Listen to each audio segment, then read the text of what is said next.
Yes. Um,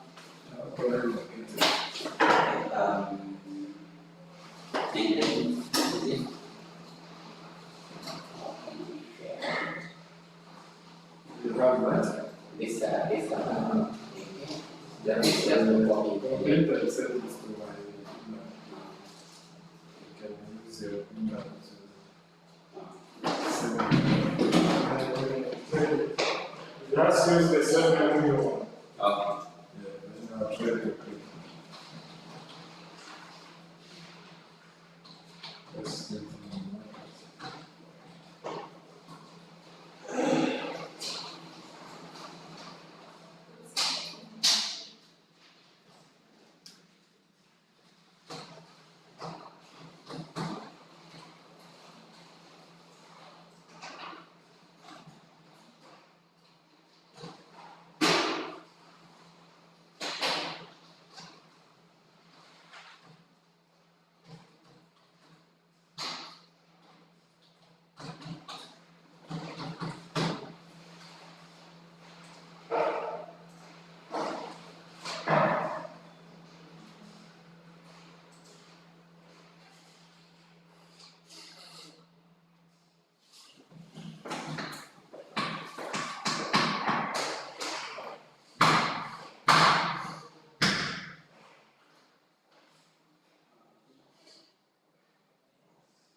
So, let me see. It's muted. I think this one is to avoid the Feedback. So what we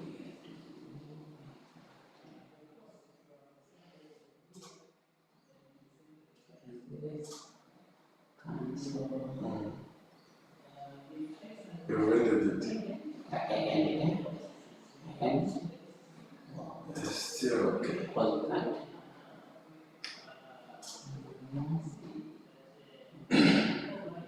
Screen setting. So I think what we should do is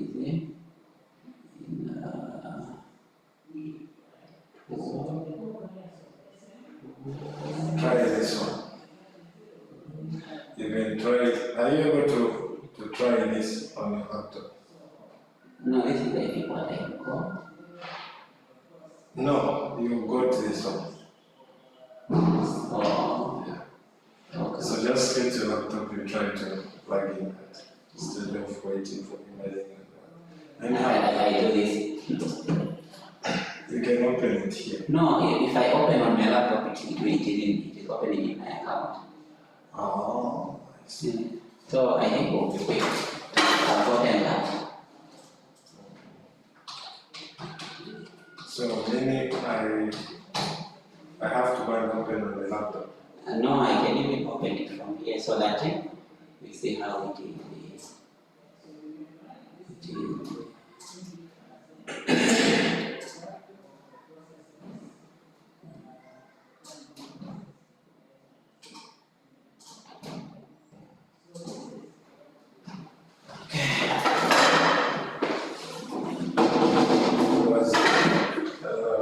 Searching for yesterday, I just searched for the name for some things. Now I was able to get it. Okay.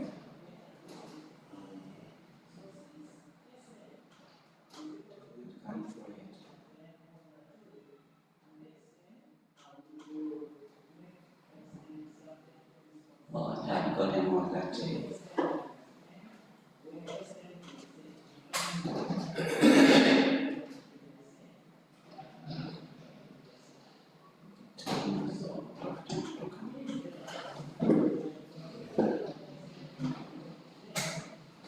The rock? Yes. I'm in class. Please call back later.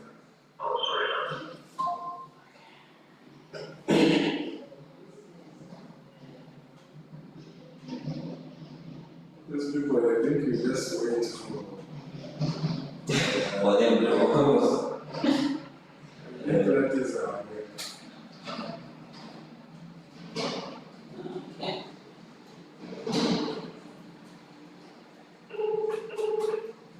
Yes. No, yeah, I've tried to connect to YouTube. Yeah, so you go on YouTube and look for my name, Davy Manyika. Yeah, it's live, so you can try to see and then give me feedback quickly because I'm trying to get the link for that. Yeah.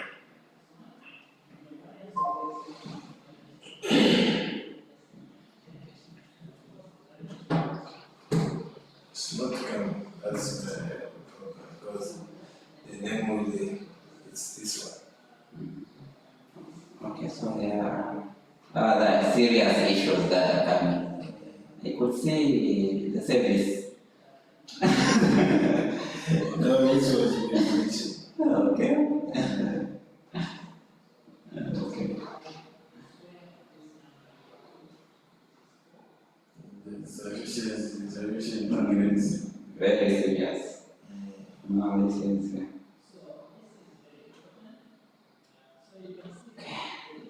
Why is this thing not coming that I've just sent me myself? Let me try sending it to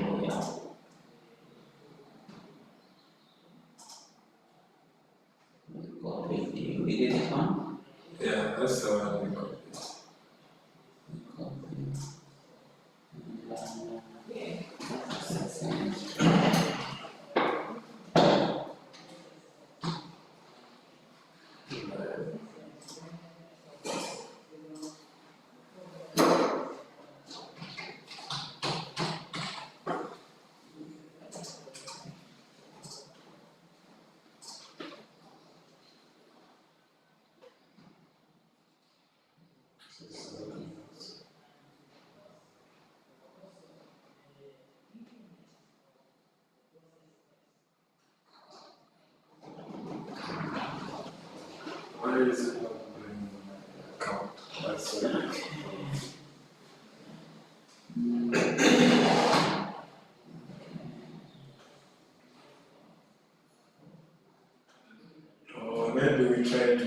account.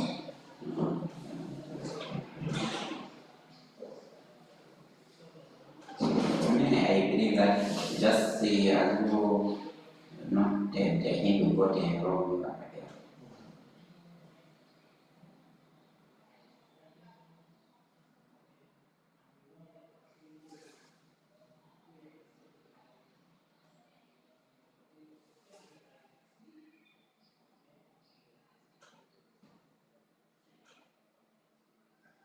That's the one which you said.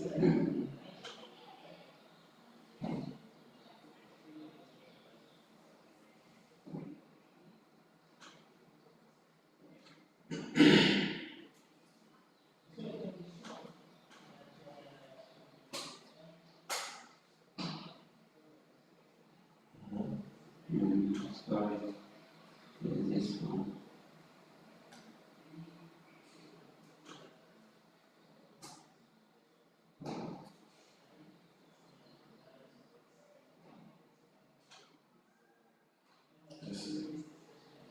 Right strength. Yeah, it stopped it, right? No, it's still running. Still running. You see? Now 5 minutes.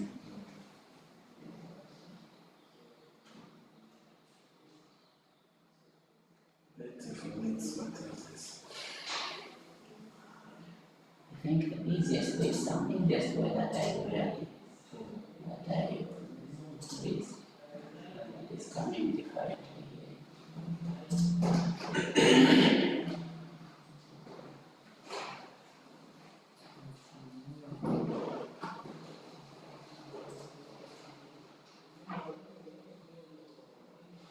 This one, I can really do this Yeah? and try to search for it. Okay.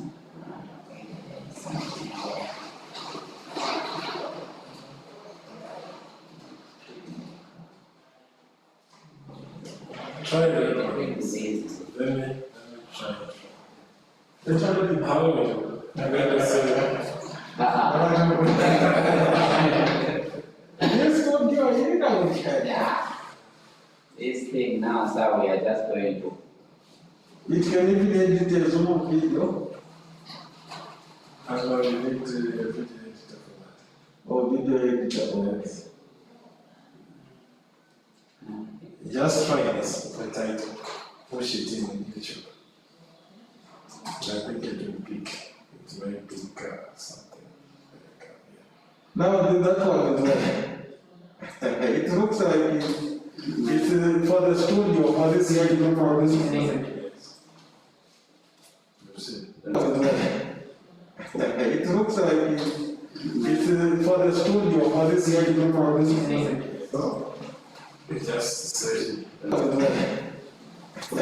looks like it's for the studio, for this year, you don't know this music. It's just searching. It looks like it's for the studio, for this year, you don't know this music. It's just searching. It looks like it's for the studio, for this year, you don't know this music. It looks like it's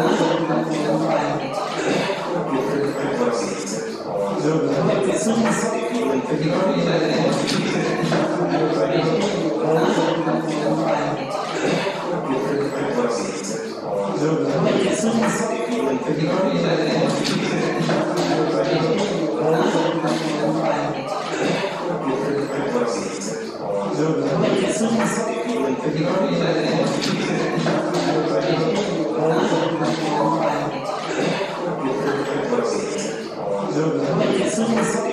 You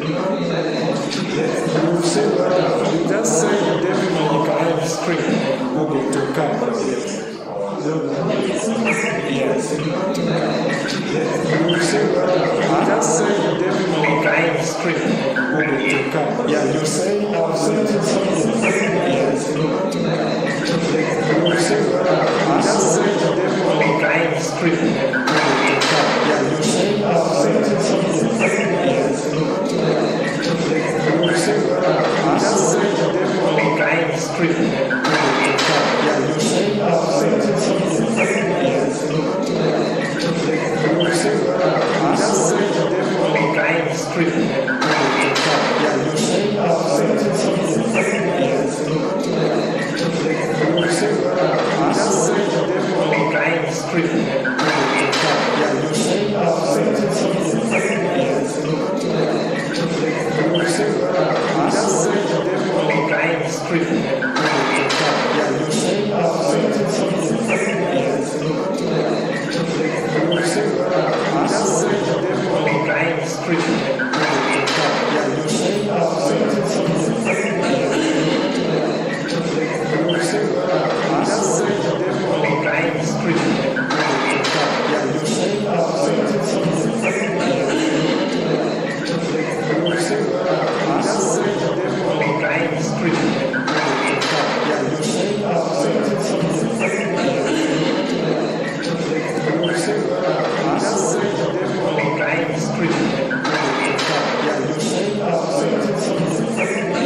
All right, are you still getting the noise that you are complaining about?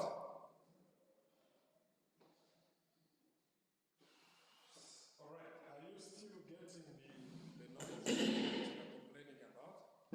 Is it still noisy?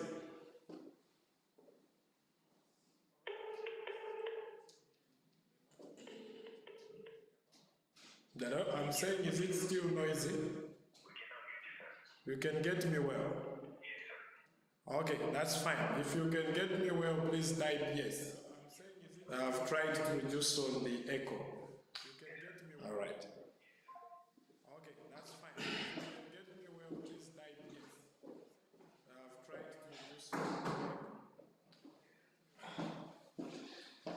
Yeah, so if you are able to get me well now, just type yes so that I'm able to get feedback from your side. Okay? So if you are able to get me well now, just type yes so that I'm able to get feedback from your side. Okay? All right, we shall continue.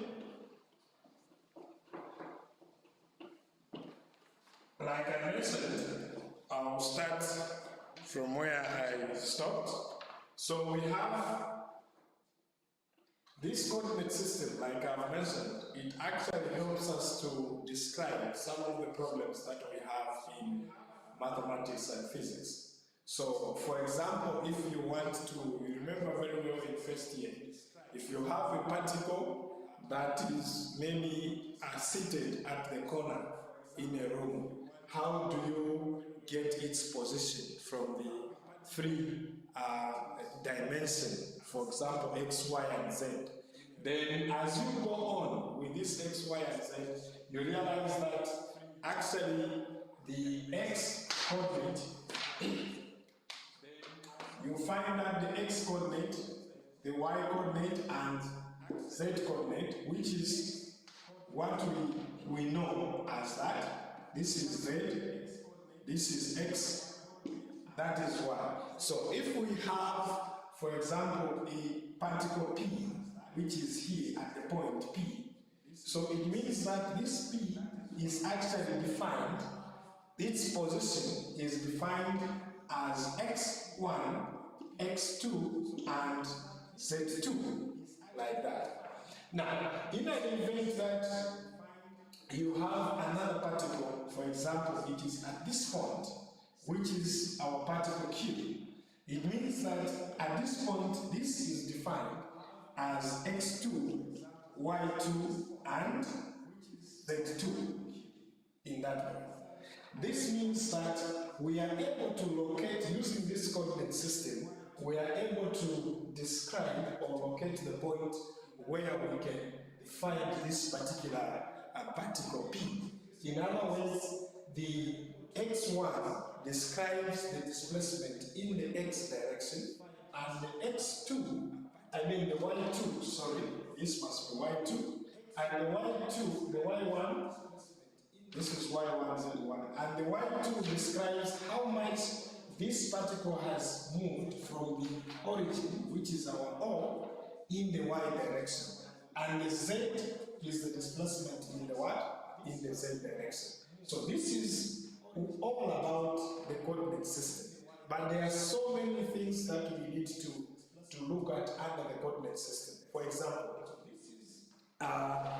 if we have, like I mentioned, the first one, which is what we need to actually look at, is what we call the orthogonal coordinate system.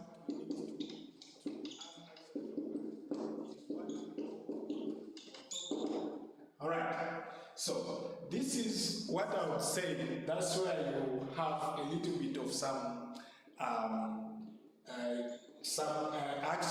new things which are coming up, because normally I know from high school and first year physics, you've dealt much on this. So under that we have examples which are actually, for example, you have the so-called Cartesian. This Cartesian plane is it's nothing but the x, y, z plane, right? Then we have the spherical, of course.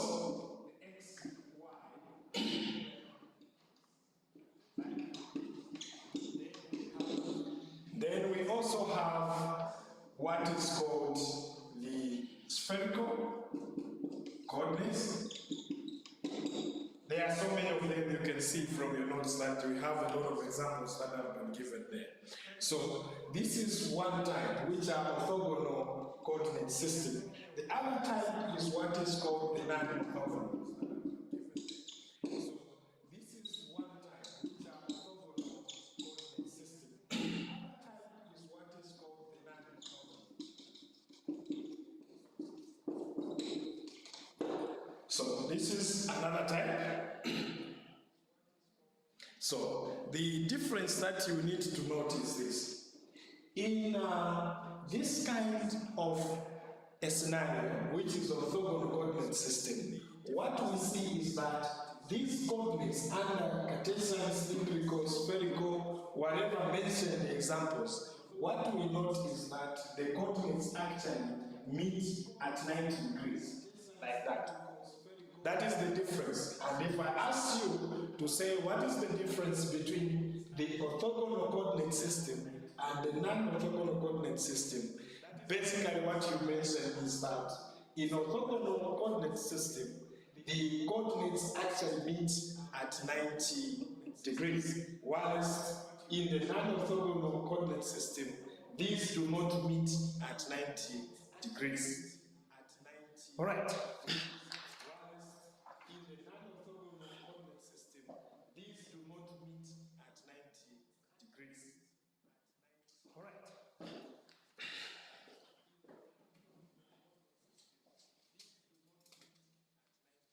Okay, let's look at just a simple example in the coordinate system. Okay, let's look at just a simple example in the coordinate system.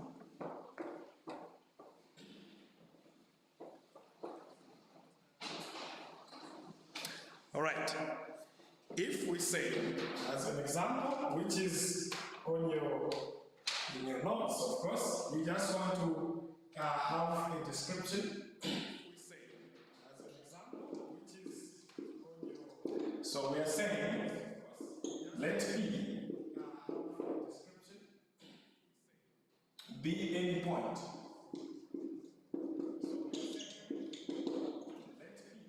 In space, of course.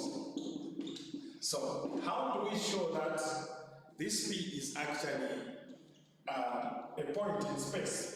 So, what we do is that we have our system, which is in that way. This is our z-axis. This is our y-axis. Then we have the x-axis here. Right. Now, if we have a point which is P, let's say this is our point in space P, which we have described in our example, then we are asked to actually, how can we describe this point P in this coordinate system XYZ? So the first thing that we do is that we need to now create a vector, right? From the origin, we have this vector which comes here, isn't it? That is our P. Then from there, if we try now to extend this, to bring it there, then we also extend that so that we get the max for y and the displacement for z. So what is there is, we have another displacement, which is this one, from here up to there. So this is our displacement A in the y direction. Then we also have this displacement, which is from the origin up to there. This is our displacement in the z direction. Now, what of the x? The x, how do we get it? We need now to formulate, we need to extend this. If we want, we have to extend that, and then we need to extend. Okay, so that is what we have as, all right? So we have to extend that so that we see how much this P is on the other side, but we want to see how much it has been displaced on this other side, which is the x-axis. So this is where we now have our AX. Now, in order for us to define what this A, the total A, that is the magnitude, what we have is that A, which is a vector, the total magnitude, and the vector, remember, must be denoted by an arrow on top. This must be equal to the A in the x direction multiplied by a unit vector in the x direction, which qualifies this component to be a vector. So this unit vector is just like what we've taken is just a unit from 0 to a unit measurement in the y direction, and from 0 to a unit measurement in the z direction, where we have assumed this point P, that's where it is allocated. and then you add this to AY, then A in the X in the Y direction, which is a unit vector, and then plus A in the Z direction, and A Z as a unit vector. So that is what is very, very important. So how do you define that? You find that in an event that you have, for example, this like the example that we had, the unit vectors are nothing but you have just from 0 to 1. That is why it's called unit, because we are saying if this is our AY in that direction, this is Z, this becomes our AZ, and then this is our AX in the X direction. So the unit vector is just like, for example, a step, just one step in that coordinate system. Then you are able to actually get that unit. Unit means one, in other words. So if you have each unit vector in this direction, that is what qualifies this coordinate to be a vector in the y direction, because you have a unit vector in this direction that you can be picking after every one step that you make. I think that is okay for in that direction. The next thing that you have to look at is the cylindrical coordinate system, but I will not get too much into that. I'll just go direct to show you the differences in the coordinate system and how we are supposed to denote them. Right. To show you the differences in the coordinate system and how we are supposed to denote them. Right.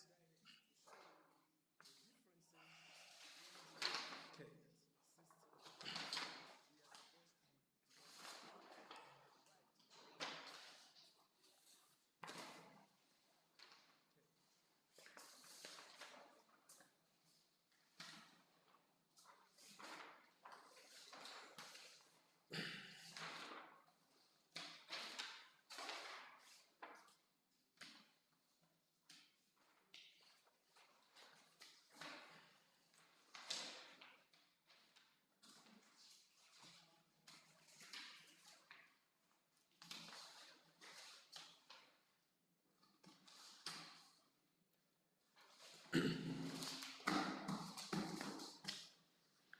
All right, so if we want to do the comparison, like for example in Cartesian and in spherical coordinates, we realize that, like I mentioned, we have the Cartesian, which we are so familiar with, then we have the cylindrical coordinates, we have the spherical coordinates, so these are the critical coordinates that you have to be familiar with at this stage. So I'll just take an example of the comparison between the coordinate system that is under Cartesian as well as the spherical coordinates. Now, if you look at the Cartesian, which is so this is in the Cartesian, then this is in spherical coordinates. So if you remember very well, in Cartesian we have the first thing that we look at is the x-axis, which we may just write as x or x-axis, whichever way we want to put it. But for mathematics purposes, we just write it as x, just like that. Now, in the Cartesian coordinates, we have the x, and then the next thing that we look at is the y. Then we have the z-axis. So, the other thing that we want to mention is that if you remember very well, if you have such an arrangement, so remember that arrangement, this is Z, that's your y, this is x. So if you square this and this, what is the result? The result is the vector that is at 90 degrees with respect to these two. So you can have, say, x squared plus y squared, and then we can also look at z squared. As simple as that. X squared plus y squared, and then we can also look at z squared. As simple as that.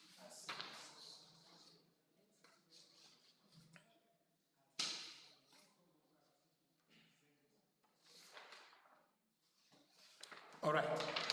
Now, in spherical coordinates, I have to be quick to mention that maybe I just put a diagram here so that you are able to see what I'm talking about. In spherical coordinates, which is this, we can have a simple arrangement, which is our normal coordinate system. Then this is x, that is y, then we have our z there. Now, we are picking a point, which is P, somewhere here, and then from there now, we are no longer using this coordinate system. I mean the Cartesian system, but we are using the spherical system. In this way, we have to make this in a circular form, like that. Then we also create another one in that direction. Then from there now we have the displacement in the x, and then we have these displacements which are angles that have been displaced in the x direction. In other words, when you talk about spherical coordinates, what you do is just create a sphere on this xy plane and see how you can use that sphere in terms of description so that you are able to define where P is. Remember, in the Cartesian plane, we have used this point P, which is Z, X, and Y. We have used this point P to say this is X1, Y1, and Z1, like that. So we are using this coordinate system to define where this point P is. So in other words, this point P is displaced from the x-axis by x1 in terms of measurement, and then it is displaced from the y-axis by y1, and it is displaced in the z-axis, it is displaced by what? By z1. So the implication here is, if this now is transformed into the spherical coordinates, what we see is that we are no longer using these straight lines which are joining at 90 degrees, but you get a sphere and place here and then try to locate where this point is. That is the difference between the Cartesian coordinates and the spherical coordinates. Now, how do we define where that point P is? Before I come to the comparison with this, I want us to see how we can put some parameters there to define where that P is.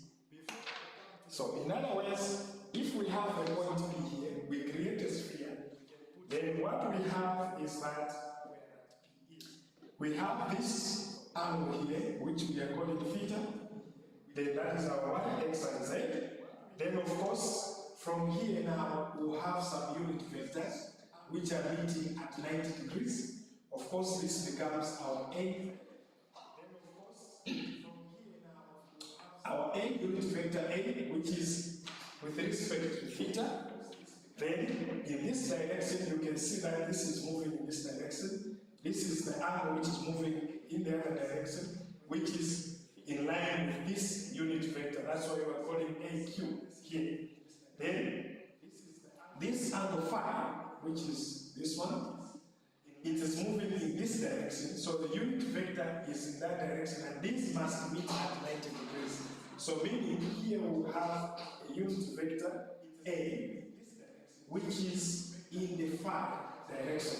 But remember, there is a distance from the origin to where this point is, and this distance we are calling it R.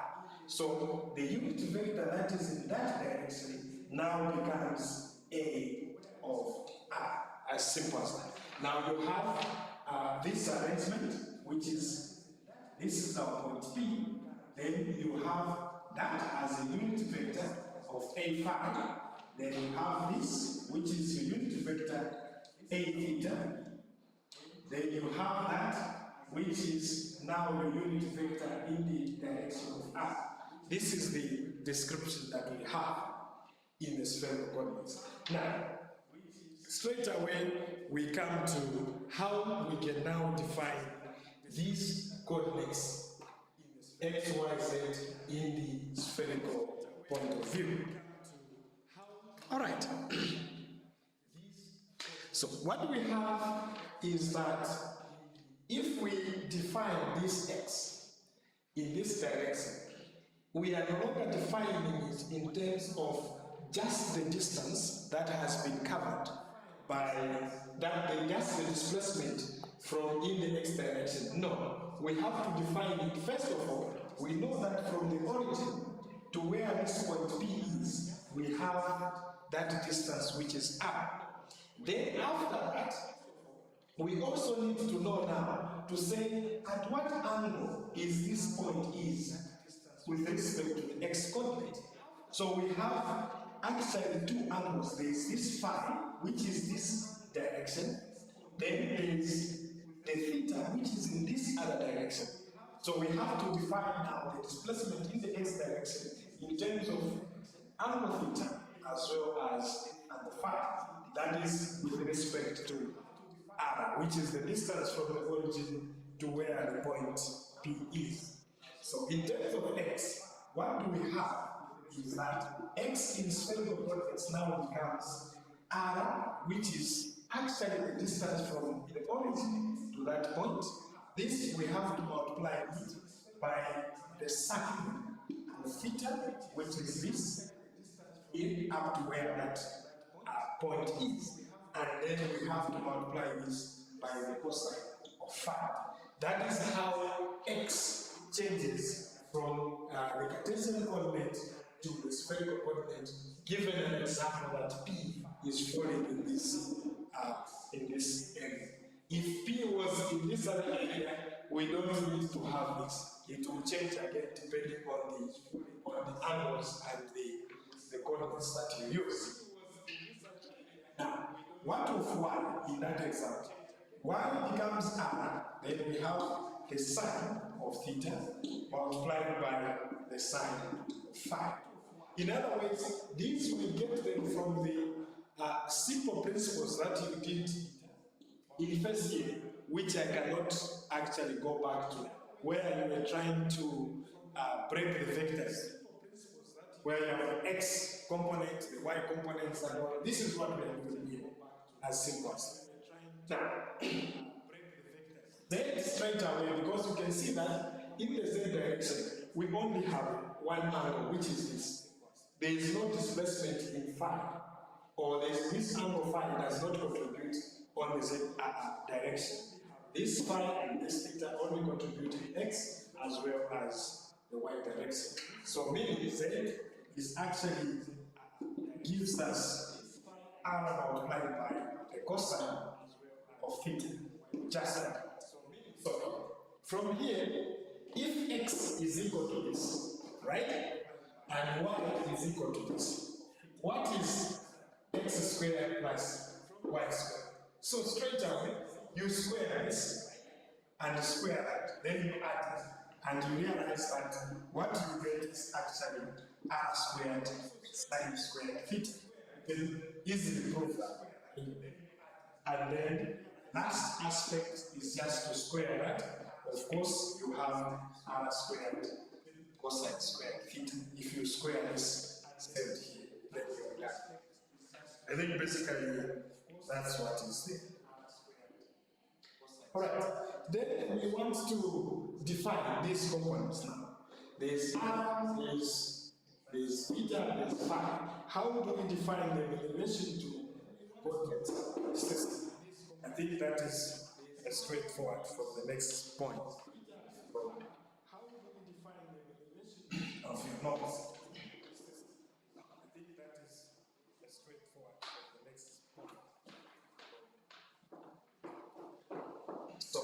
what we have is that in spherical coordinates,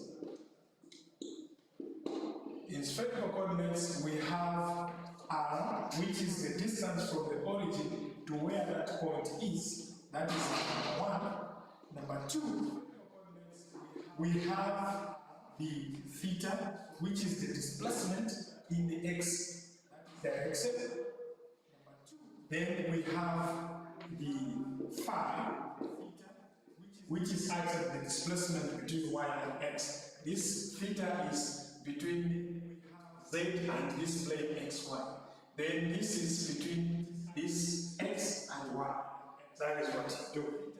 Then you have in Cartesian what we have.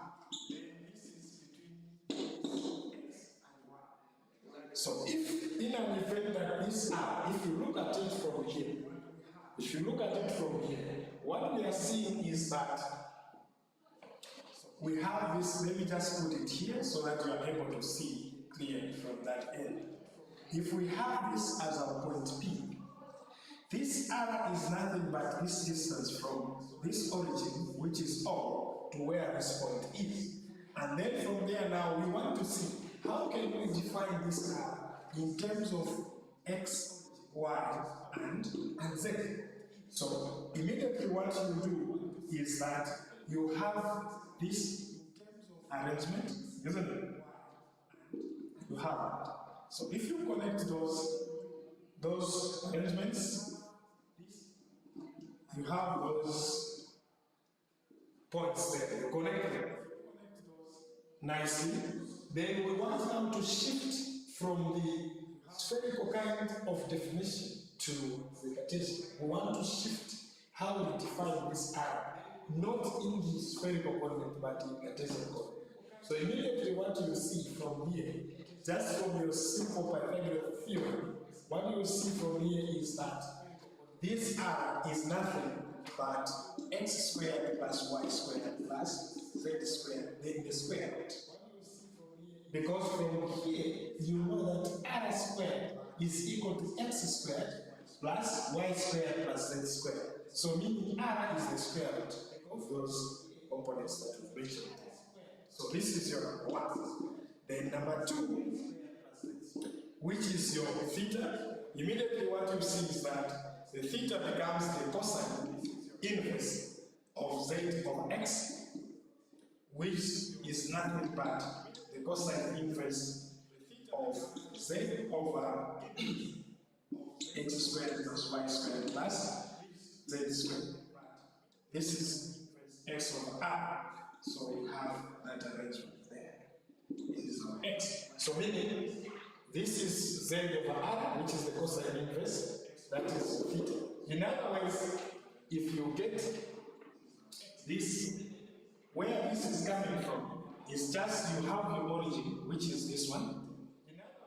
Then you have your point P, which is here. So you have your r, which is there. Then this is your phi. If you connect this, you create a triangle. And then from your cosine rule, you can easily define what this cos is. If this, we are saying the cosine of phi must be equal to z over r, meaning phi must be equal to the cosine inverse of z over r. But r, you've already defined it as this in your first place. That's why you are able to come to this as simple as that. All right. Okay, and the last one, which is number 3.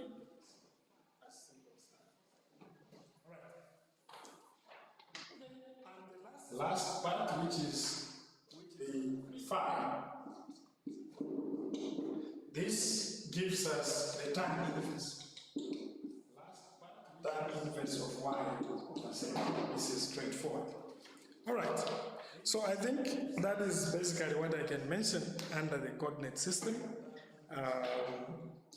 It's not too complicated. We all know these things, but I just wanted us to go through for the sake of reminding ourselves. Right. But I just wanted us to go through for the sake of reminding ourselves.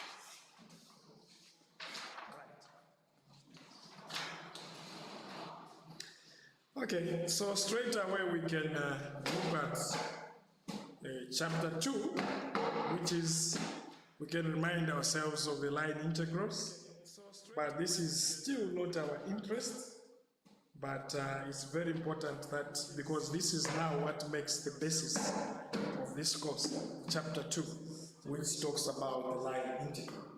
So in the coordinate system, if you still have problems with it, get back to your first year mathematics. You'll be able to get this and how you can move around with the coordinate system. If you have any questions, please, you are free to find time and ask any of the assistant. If you have any questions, please, you are free to find time and ask any of the assistant.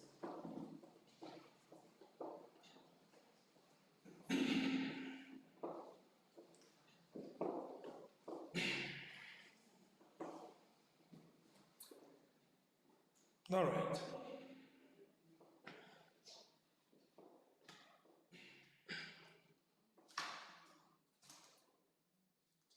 All right. So we look at vector calculus.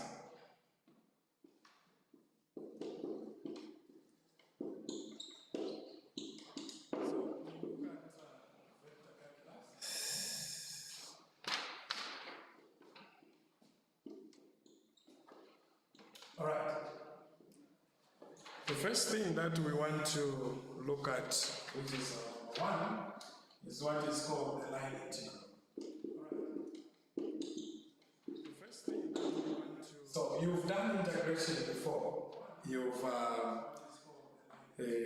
done differentiation, and the opposite of differentiation is actually integration. So this is not a new phenomenon for you people.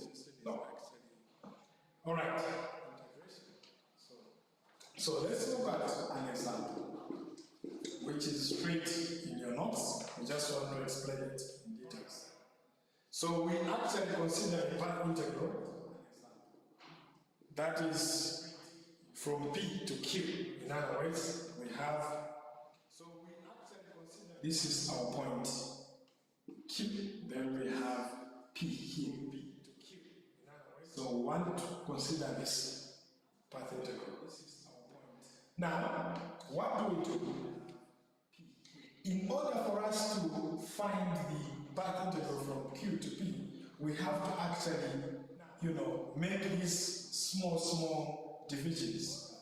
Need to cut this into small divisions, and these small divisions, I'll pick this which looks to be a bit big so that you're able to see what I'm doing from the other side. So if we pick this point and this point here, we shall call this the L, which is just a small length in this direction. So we have just picked a small dl here from all this distance from Q to P. So we have a small dl. Then, what do we do immediately from there? We have a tangent that goes in this direction, and then we have another one which goes in that direction. Let's assume that this is an electric field with a given force which is in that direction, and we've exposed this integral, the path integral inside that magnetic field, and then this is what we are calling F. And this, since all this is F in total, meaning this small one that we've picked here, we shall call it F1, as simple as. Then the angle here is what we call theta. Now, the first thing that we need to mention here is that in order for us to find, because what we've done here is, I mentioned that we've demarcated this, because this means that from Q to P, this must be equal to dl1, dl2. If this is our dl1, this becomes 2 all the way up to, this is dl3, all the way up to DLN, which is the number of segments that we've divided here. So meaning from this point to that point, we have to add all these and we'll be able to actually come up with that. Now, what about the total F? This total F that we are seeing here, if for DL1 we are able to get F, let's say F1, so it means that we have F2, and this will go all the way up to Fn, like that. I think this, I said this, I shouldn't explain about this. We know what that means. Now, we know from our simple physics that work done is nothing but the force multiplied by the displacement. So if we are saying work is equal to the force multiplied by the displacement, this is from our simple physics. So it means that we can actually write this as F, which is F if we have simple physics. So that means this, the total work, which is this one, which is the total, must equal to this one. Then again you add that to 2, and you add up to n.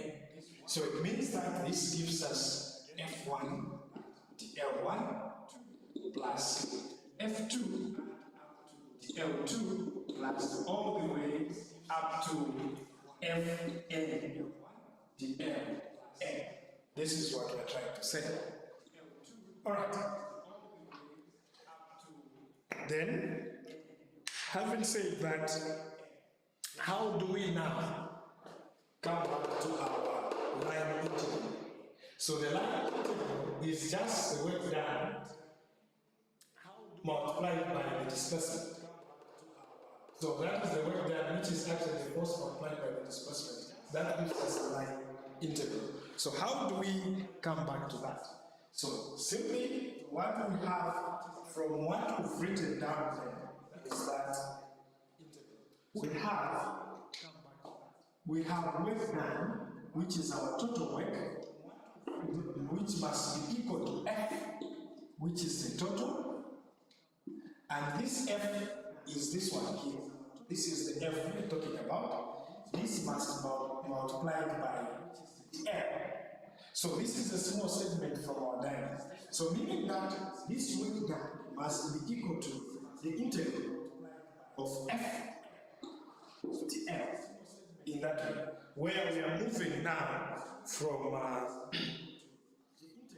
we are moving, remember from our diagram, moving from B to Q. So this is what is called the line integral from our example that you've been given. Right. So I've talked about this one, which is at number 1, which is the line integral. In other words, if you have a line as simple as that, this is A, this is B. So for you to have a line integral, it means that you need to make these demarcations. So I'm just summarizing that point, which is this, you call them the DLs. Then if you have a certain force that is acting on this a line integral, that it means that we have to have now the work done, which is equal to the force multiplied by the integral of that. So if you find this, now that means this F from here, we know that this is a constant. So this you can also write it as F, then you have P to Q to L. So this is what you actually interpret.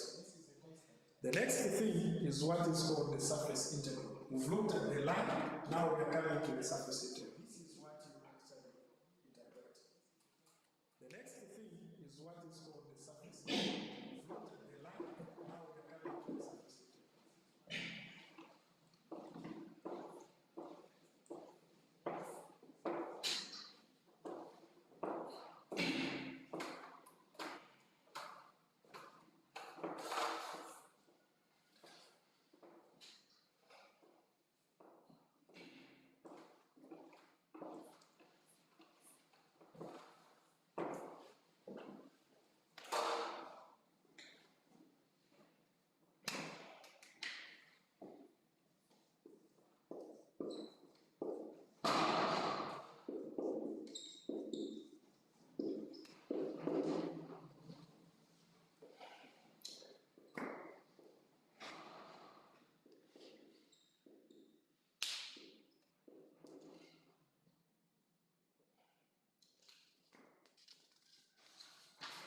Okay?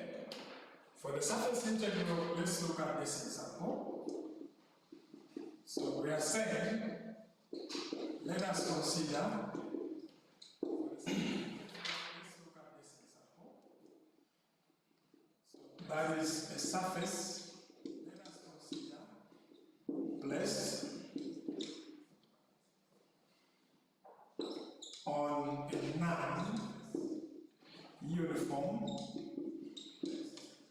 non-uniform electric field. Alright. So we are saying this is the surface, for example. If this is our surface, so we want to actually demarcate this. This is the surface. This surface is what we are calling the S. Then these small segments, we want to call them the S.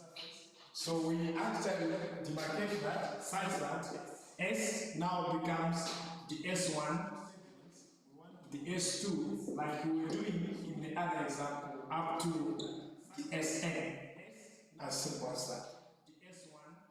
So now we have the electric field.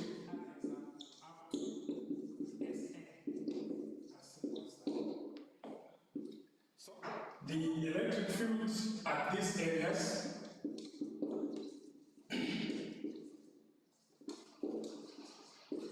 must be.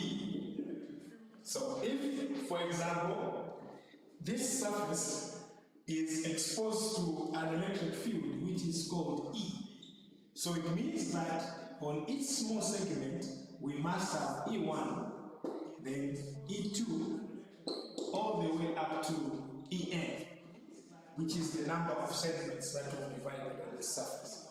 As simple as that. So meaning this will be E, which is the total, must be equal to E1, E2, all the way up to En in that way. So the implication here is that if now we want to find the total electric flux, these electric fields, electric flux, we are going to look at them in detail as we go ahead, as we go on in this course. We understand how you are able to calculate the electric field. You understand how you are able to calculate the electric flux. In fact, these are the core subjects of this course. In other words, now this is defined as phi, which is equal to E1 ds plus E2 ds2 plus all the way up to En dsn. As simple as that. Because don't forget to put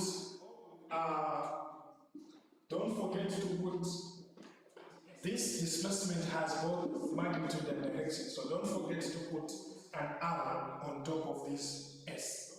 It's very important.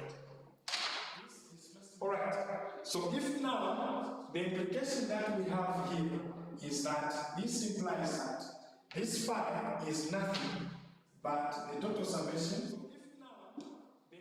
of from I being equal to 1 up to I going up to n. In other words, we are moving from 1, which is the S1, to the Sn, which is the same as the total summation here.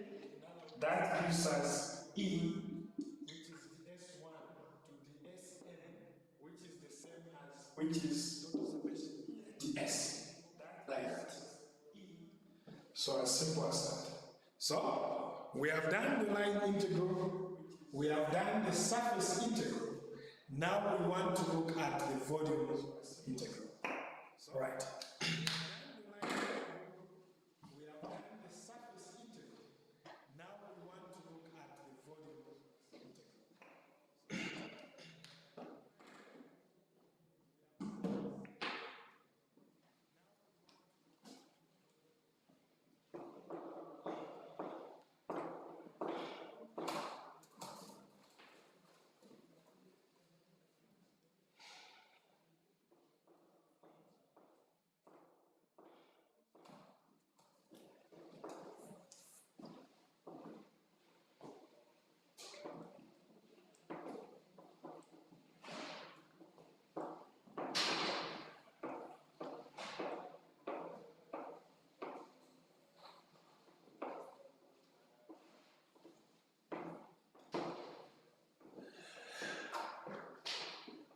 All right, so number 3 is what is called the volume integral.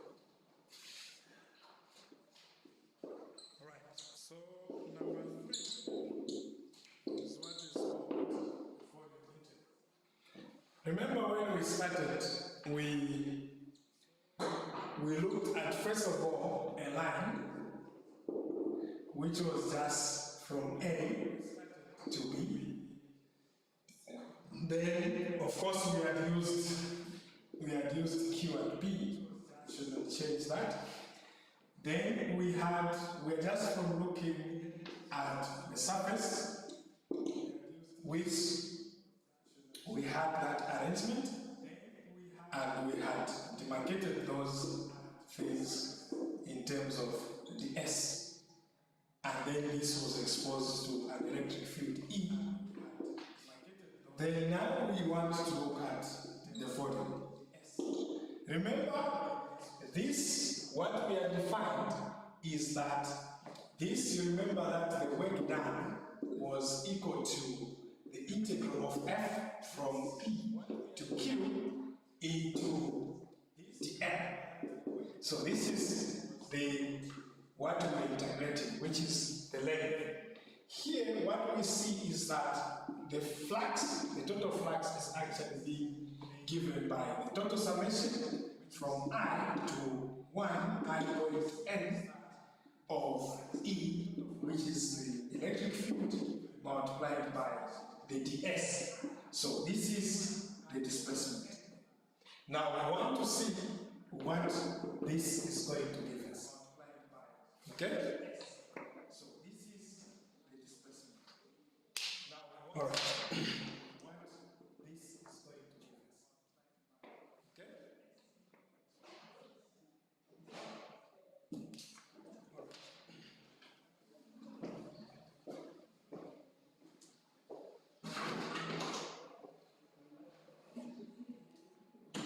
right.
Yeah, sorry for that interruption. Someone had not to check on something. All right. Sorry for that interruption. So we can start looking at the volume integral and see the difference.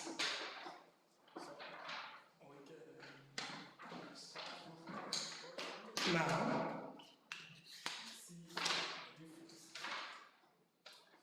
under the volume integral, for example, we are saying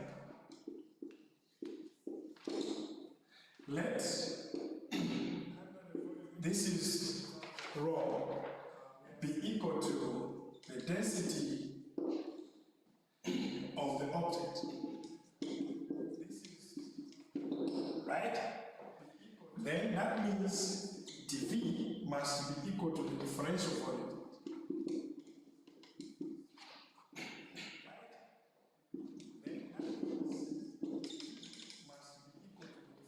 Of the same object. So what we are trying to say here is, if this is our box, right, which is an object there. So what we are trying to say here is, if this is our box, so the total density, which is this is given by that. So this is our total. So the total, our density, which is this is the density. So this is of the object.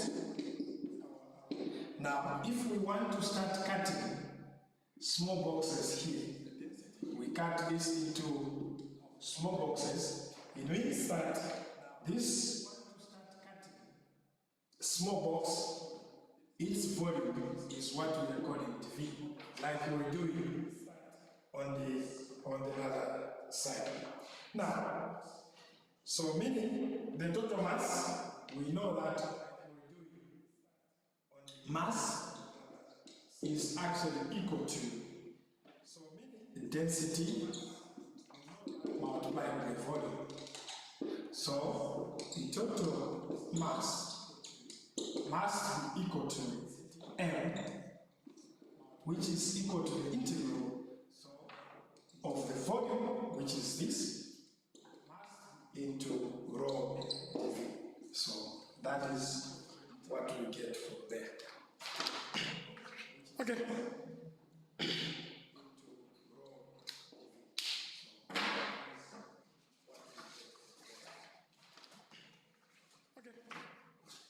We shall run through some few operators just to make us not claim that we never saw them anywhere. So we'll start looking at what is called the day. Claim that we never saw them anywhere.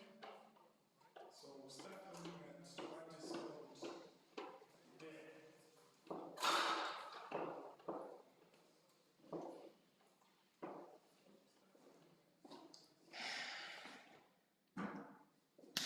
So, the first thing we look at is what is called the Dale operator. In mathematics, an operator is something, for example, if you have an operator in mathematics, for example, let's say a plus sign, this is an operator. Let's say a minus sign, this is an operator. Let's say you have the division here. All these are actually operators. So an operator is, maybe we would say, something that changes or transforms a given number or an expression. For example, in this case, we are looking at what is called the Dale operator. If, for example, we look at this, which is, say, 2 plus 3 is equal to, this is equal to an operator. That is an operator, this is an operator. So this adds the 2 and brings us to 5. So the plus operator has operated on these two numbers in order to give us that result. So an operator is actually something that transforms or changes the expression when it is used in a mathematical statement. All right. Okay.